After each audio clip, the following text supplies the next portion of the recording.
We interviewed a man last night, one of the saddest stories we've done in an awful long time. He's awaiting a liver transplant. He will die without one. He cannot get the COVID vaccine for physical reasons. He thinks that could kill him. Now he's been told by his hospital he cannot get an organ transplant. He's been taken off the list because he won't get the vaccine. This is happening in our country right now. Jason Rantz broke that story. He's reached out to the hospital. It's the University of Washington Medical Center. And he's learned the man we talked to last night is not the only man who is facing death because of mandatory vaccines. Jason Rantz joins us tonight with an update. Jason, thanks for breaking the story. Even by the standards of the lunacy we're living through, I found it shocking. Tell us what else you've learned. Well, I've learned they've been denying surgery for organ transplant patients at least as early as June. So over the course of the last 2 days, I spoke to two other individuals who found themselves virtually in the same place as Derek. Actually, arguably, they're actually in worse case. So 64-year-old Frank Sam Allen, he was told on June 7th that he would not be eligible for a heart transplant. In fact, they took him off the list because of two reasons. He refused to wear a mask, which was because he can't breathe very easily with it due to his heart condition, and he didn't want to get the COVID vaccine due to the heart inflammation possibilities as a side effect. And so based on that, they decided to completely yank him off the list. By the way, he's been on the list for 2.5 years. So that was pre-COVID. And then you've got, today I spoke with a guy named Joshua Hunter, 39 years old. He's a father of 2 young kids.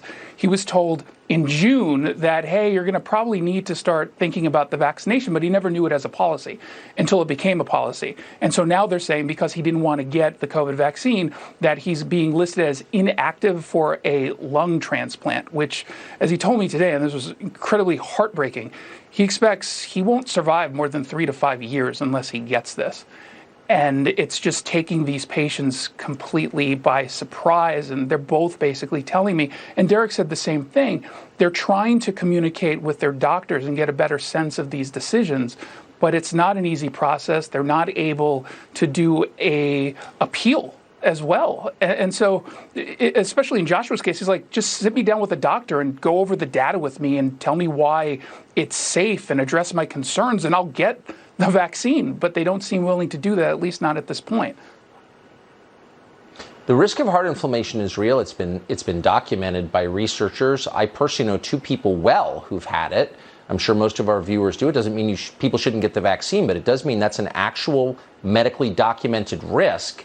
And the doctors there say, no, just go ahead and die if you don't obey. We're not interested in hearing about it. It's really interesting because they do make a medical case that is rather sound, and it could be reasonable to most people that, look, these people are getting immunosuppression after they get the organ transplant so that the body doesn't reject it. And so if you were to get COVID in that state, you are at a higher risk of death. And I think that is a reasonable case. However, it's still supposed to be up to the patient. What they're arguing here effectively is that we are asking you to take the COVID vaccine so you don't die of COVID after getting the transplant. So we're going to take you off of the list, which almost guarantees you're going to die as a result, not of COVID, but of not getting that transplant. It makes no sense whatsoever, and it's certainly not living up to do no harm to your patients. No, it's totally deranged, and we've put up with it for this long, and that's why it's continuing, and it's getting incredibly dark. And physicians who should know better are participating in it, and they should be ashamed of themselves. There's no other illness to which these standards apply. None. Oh, you've got HIV, you don't get a heart transplant. No.